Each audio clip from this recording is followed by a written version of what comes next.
Welcome to the Top of the Morning Show. I'm your host, Jerry Getka, and we're here for a very special show today because usually I've interviewed any number of people on a whole lot of shows so far for Top of the Morning, and for those of you that don't know, they've always been non-scripted, and I didn't know anything at all about the people we were about to talk to, and I would just sit down and ask them questions of interest to appease my own curiosity, so to speak. Today it's a little bit different because I know quite a bit about our guest. Our guest today is my mother, Catherine Getka, and we're here because she is going to be one of the unsung heroes down at the Women's Heritage Center. And we're taping it for that purpose as well as for the purpose of this show, Top of the Morning. We're going to be talking about Polish heritage because I am second generation Polish American. My mother was born here from parents of Polish immigrants who emigrated here to this country when my grandmother was 14 years old. And we're going to be talking about Polish heritage. We're going to be talking about my mother growing up in the Depression. And we're going to be right back after this break. I traveled the highway, follow the sound, but when day is over and I leave to rest, I dream of the place that I love. Oh, the Pennsylvania hills are calling me home. Those Pennsylvania hills, they are never alone. Those Pennsylvania hills are back in the green. Those friendly people return to the hospitality.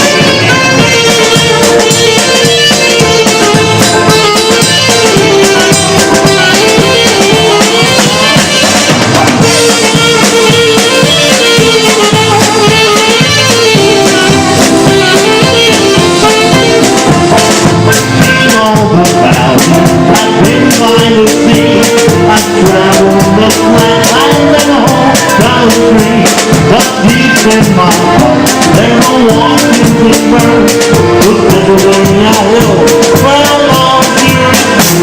Those Pennsylvania hills are calling me home. Those Pennsylvania hills, where you're never alone. Those Pennsylvania hills are begging me. Welcome back, everybody. Welcome back to the Top of the Morning Show. I'm your host, Jerry Getka, with my very, very special guest, my mother, Catherine Getka. Say hello, Mom. Hello. Now, we have Mom here today primarily because it's a special time for her as she's going to be inducted into the Women's Heritage Center. And we're just going to talk about what brought that about and why that's going to be happening. Mom, I know you're very proud of your Polish heritage. Why don't you tell us why and how that all started? Were you born in this country or were you born in Poland? No, I was born in this country, but my mother was born in Poland, and she was 14 when she came to America. And when I was born, she didn't know how to speak English yet, so it was all Polish at home. So I didn't learn how to speak English until I went to school. I knew a few words, but, I couldn't speak it fluently till I was 7 years old. So that's why people think that I was born in Poland, because I was, Polish until I was 7 years old. And then I did learn English in school. And what school was that? Holy Rosary, and it was all Polish in school. The neighborhood was all Polish, the school was Polish, the church, the stores, so we spoke Polish all the time. So I did learn a few words of English from the children outside when I played outside. And when I went to school, I knew a few words of English, but I had to learn how to speak it in school. Well, Mom, it sounds like your experience was not much different than the immigrant populations today when people come into this country and have to find their way and find a way to get involved with other people. You had a lot of brothers and sisters. How many? It was 6 of us, 3 boys and 3 girls. And we were very poor.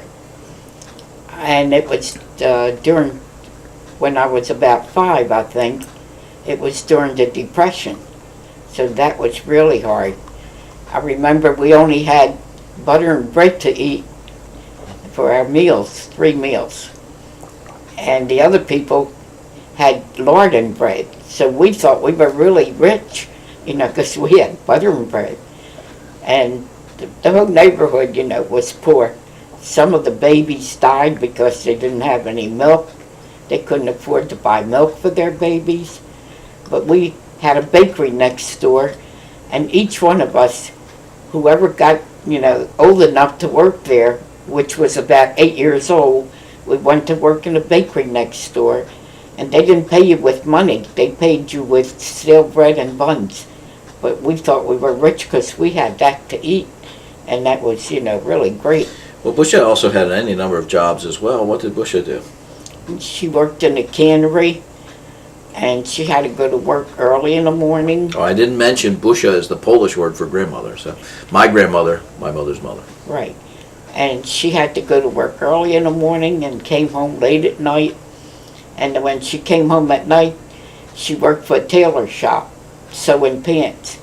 So my sister Ida, she was 5 years older than me, so she was big enough to carry the pants to the tailor shop a couple blocks away. They were heavy, because I helped her carry a couple of them. They were men's pants and they were winter pants. They were very heavy. And we would carry the pants to the tailor shop and back to the house. And Busha would sew the whatever she had to do on them, and then she would get paid maybe 50 cents. And she worked all day at the cannery, and skinning tomatoes and packaging string beans in the cans, all kinds of vegetables they had in the cannery. Well, that was part of your growing up as well. You used to go out to the field sometimes, and Busha had you all picking vegetables and stuff? Well, in the summertime, when the school was out, we would go out to the bean country, and the children the bean country all the way up in Pennsylvania, yeah. It was in Bel Air, Pennsylvania, the Hungerford, Pennsylvania, which isn't there anymore, but it was when we went bean picking. And the children would make enough to pay tuition for school, when we worked all summer. And I remember one summer, I was old enough to work in a cannery, and we had to make 3 buckets an hour. And everything over 3 buckets, we would get a nickel. And I saw a ring in the shop, and it was $12. And I worked so hard all summer just to make, the 4th, 5th bucket so I could make a nickel and a couple nickels. And I did make the $12 through the whole summer. And today I still have that ring. I paid $12 for it, and I had it assessed one time, and it was over $1,000. So that was a good investment. That was my first business. Well, the things you're talking about doing sound like lots of hard work, but every time I've heard you tell stories about this, you always talk as if you were having fun when you were doing it. We did have fun. We were so tired after working all day. But then there were some boys that knew how to play the guitar. The farmers' sons, they would come down at the corner store, and we would sit on the lawn, and they would play the guitar. You were already a teenager by then, right? Yes. Okay. I was about 12. And they would come and they would sing, they would play the guitars, and a couple of the older, girls and boys, they know how to dance, and they would dance. So we did have some fun at night. We were never too tired to have fun. So even though you were poor, you didn't know it? Because we were happy. Okay. We had a happy life. We all got along together, and we worked, and we were good, people. Didn't get into trouble, except for one time. we weren't supposed to go further away from the house that we did. And we were trying to do business, we were big business. I must have been about 8 years old then. And we went around to all the stores, and we gathered all the cardboard boxes and newspapers, and somebody had a little wagon. We put everything on a little wagon, and we went down to the junkyard to sell it. And we got 2 cents for it. And it was about 6 of us, and, some of the neighbors' children and all. And we didn't know how to share the 2 cents, between 6 of us. So we went to a candy store, and we bought these little jelly hats. They were like 15 for a penny. So we got 30 of them. So each one of us got 5 of those jelly hats. They lasted And you were the one that gave them out, right? You were the accountant to figure it all out. No, the older one was. I was the youngest one. And those jelly beans, like something like jelly beans, and they lasted us for hours. You know, because we didn't chew them, we just let them melt slowly. Because we very seldom got a candy or anything. And coming home, we were all sweated up, and it was a soda company going through the alley. We passed that soda company. I remember it was a Yoo-Hoo company. And this man was looking out the window, and he saw us, you know, working so hard and all sweated up, and he gave us a bottle of soda. So he couldn't, you know, give us more than one bottle. So everybody took a sip, and we were satisfied with just a little sip of soda because we never knew what soda was like.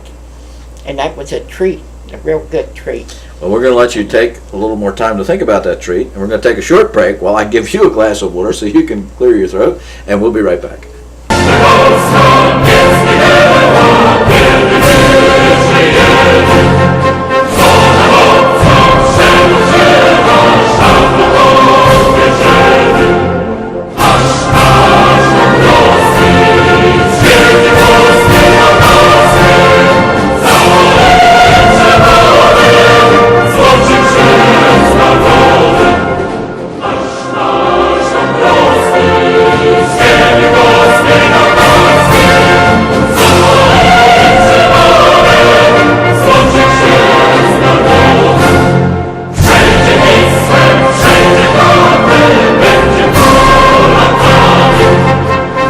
Everybody, we're here talking to Catherine Getka, my mother. I'm the host, Jerry Getka, and we're talking about her growing up and her Polish heritage for the most part to begin with.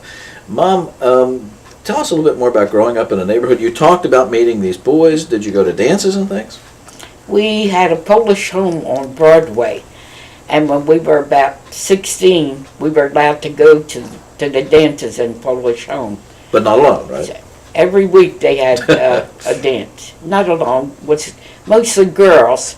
It was during the war. All the boys were drafted, and wasn't very many boys going there. It was mostly all girls. So we learned how to dance Polish dances, and when the boys came back from the service, then, you know, we would dance. We knew how to dance by then. So they had Polish music? They had Polish music. You know, I think we've got a clip of a Polish band that we're going to put in right here.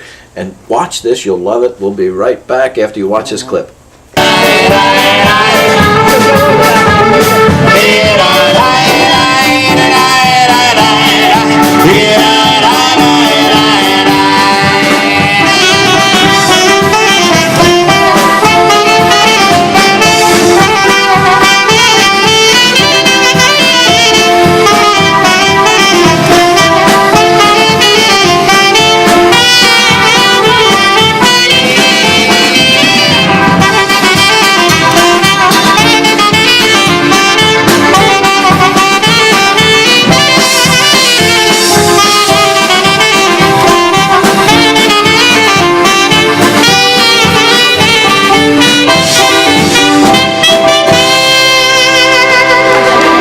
Well, good evening, everybody. We're the Tommy Thomas Trio from right here in Baltimore, Maryland. Welcome back, everybody. Mom, what did you think of that Polish music? Well, the one Polish band that was playing there, he would always, the leader, he would always say to me, my schoolmate, you were in my class. And I didn't remember him being in my class until one time he had a break during intermission. And we sat down and we were talking, and then we named the nuns that were teaching us. And I said, now I know why I don't remember. You were a year behind me. I wasn't in your class. So he was a younger man. He was a year younger than me. And he kept saying, you were in my classroom. And I had a good memory, so I knew he wasn't. And then we finally straightened it out. So, Well, talking about these men in your life, tell us about how you met Dad, our father. Was that at one of these dances? no, I met him after Bush had made me quit my job and go to the bean country because I wasn't 18 yet. And when I came back from the bean country, I didn't have my old job, so I had to go to Bethlehem Steel. They were hiring. And he worked at Bethlehem Steel. So when I worked there, I saw him, and he was coming down the aisle, and I had just lost one of my friends. He was in the Army, he was 19, and as soon as he went overseas, he was killed. And your father looked just like him. And I thought I was looking at a ghost. He was like his twin brother. So that's where I met him and work. But I didn't talk to him for about a year because he had another girlfriend at the time. And when he broke up with the girl, then I started talking to him, and we started going out, and that's how I met him. So you went to some of these dances? No, we had a... Did Dad dance? I don't know if I ever saw Dad dance. He was a good dancer. He went every weekend. They had a place on Boston Street. I can't remember the name of it, but it was a nightclub. Everybody used to go to that nightclub, and he went there every weekend. So then when we started going out, I started going there to dance with them. And well, Mom, you and Dad went together for a little while, and then finally you fell in love and got married, had a family, and you went back to the old neighborhood, right? right. When you bought a house, right? How did you manage to do that? You were the accountant, and you were the one good with all the money. You, at least from the stories you've told me, you said that you used to take care of all the money. I did. Your father spent money like it was running water out of the spigot. Right. But you were the saver. I was a miser. You bought a house, and you had to fix it up, right? It was a rat trap. And we did fix it up. And he was a handyman, so he did most of the work himself. Which was typical in those days. And I did a lot of work. I could paper hang and paint, and I could lay tile on the floor.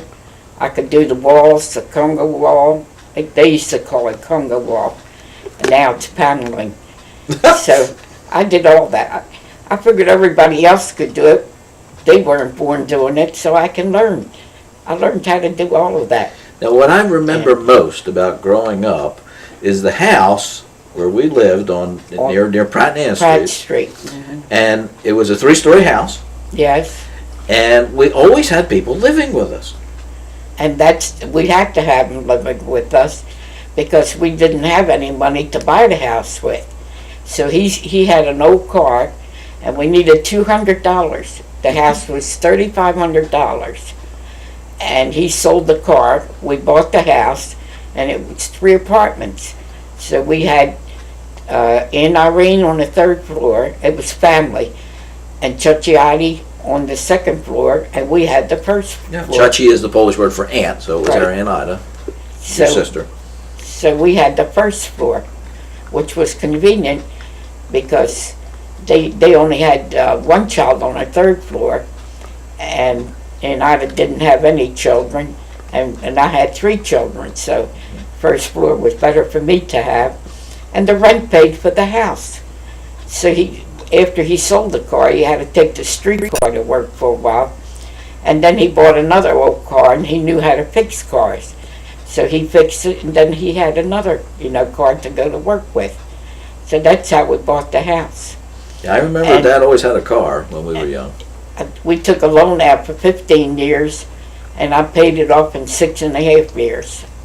So I always paid a double payment so that I could save the interest. And it was always family living with us, because I remember Aunt Irene moved out, and then Aunt Betty moved in. Right. And then Aunt Ida moved out, and who moved in? Nobody, because we moved.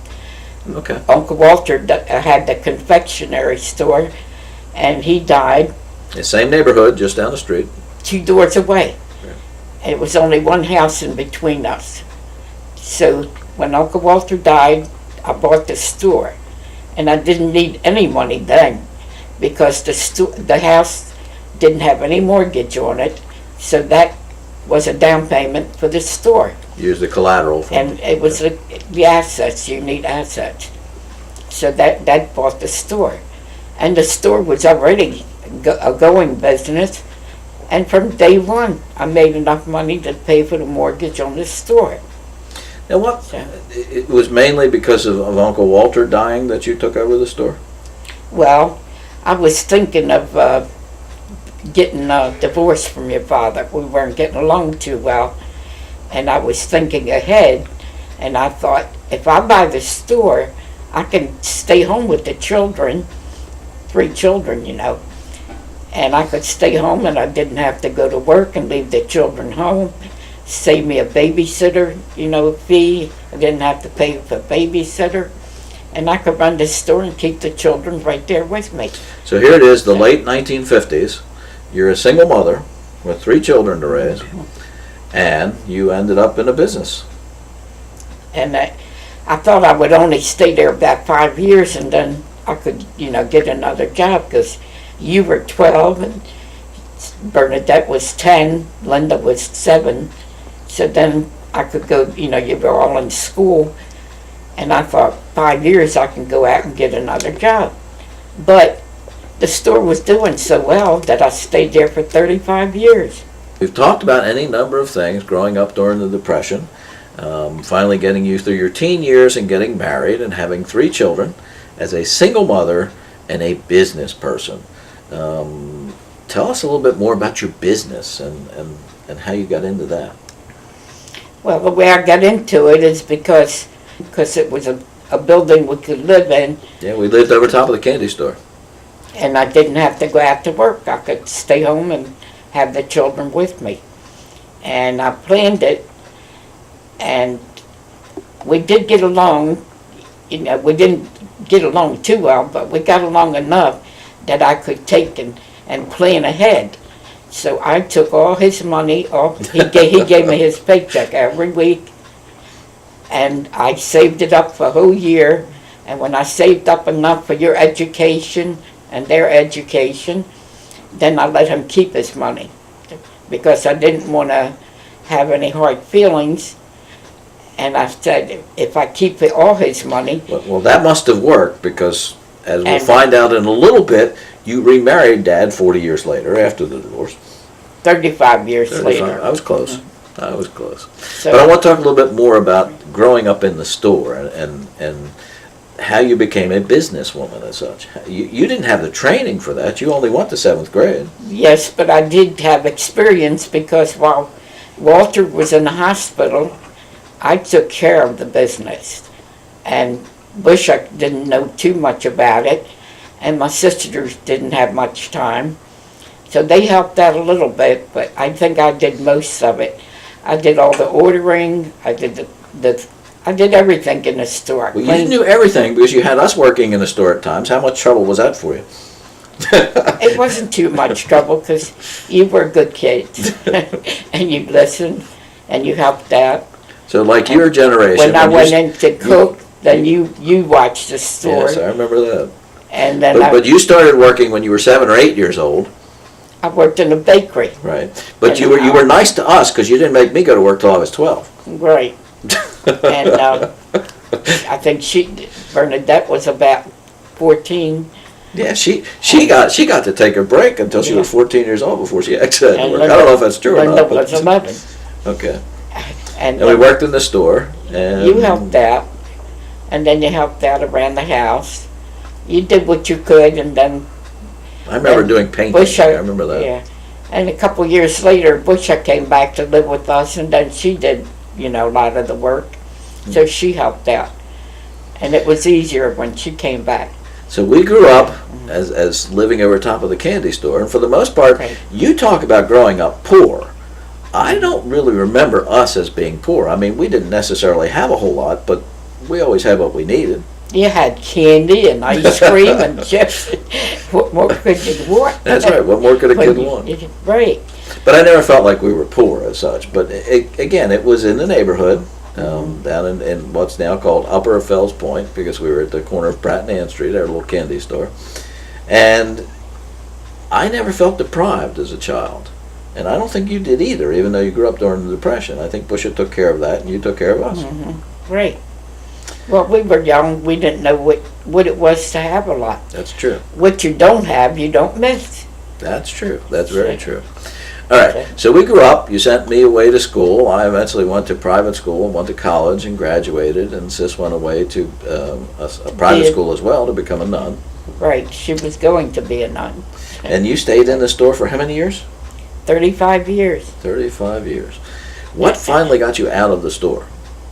Well, And out of the neighborhood, for that matter? a guy come in one day and he tried to rob me, came in with a gun, and I started to give him the money, but I thought it'll take me a year to make up that money. So I didn't give it to him, but I always told everybody that I had a rifle in the other room, and if they ever try to get me, I'm going to get them first, and their brains are going to be all over the store. But when he finally came in, and I thought of it, I thought, I can't stand the sight of blood. So I couldn't do anything, that drastic. So I walked into the other room and made him think that I had a rifle. And I heard the gun click, but I had a statue of St. Teresa on a shelf. And I looked at St. Teresa, and I heard something, but I didn't know what. I was afraid to turn around. And when I went in the other room, I picked up the phone real fast and called the police. And Brian, my grandson, was in the other room. And I said, don't go in the doorway. And he said, Now, he went in the doorway and said, why, right? He said, why? And I said, go away. I said, and he said, why? Nobody's here. I was afraid to look myself because that gun really scared me. And I had to call the police 3 times before they would come. And the guy did run out. When I looked at that statue of St. Teresa, that's when I heard the noise, and he ran out of the store. Instead of him scaring me, I scared him. And then Bernadette already bought the store from me and the building, and she was sleeping because she had night work. And she came downstairs and she said, what's all the noise about? And then she found out that, I was, after 35 years, And it was, I was close to getting, killed. He could have shot me. and it was right after that and I call my sister Bernadette Sis, that Sis made you close the store, right? Finally. She didn't make me. She just took the key and closed it. It was her store. She paid for it already, but she never did open it. So that was the end of the store. But It was the end of the store, Be- but it before wasn't I the end of the closed story. before I closed the store, I knew who the guy was because he had a bandana on his face, but I saw his clothes, and I think I knew him. So every morning I walked past his house, and he had a big dog, and I'm so scared of dogs, but the dog didn't scare me at all. I walked past his house and gave him the worst look you could give anybody. Within a week, he moved away. So he didn't get me, I got him. Well, I'm glad that all worked out, Yeah. and it wasn't a worse story to tell, and that you're still here to tell a story. So I think we're going to say goodbye at this point in time, and say thank you for coming and talking to everybody and telling us your story, Mike. And say goodbye to the top of the morning show.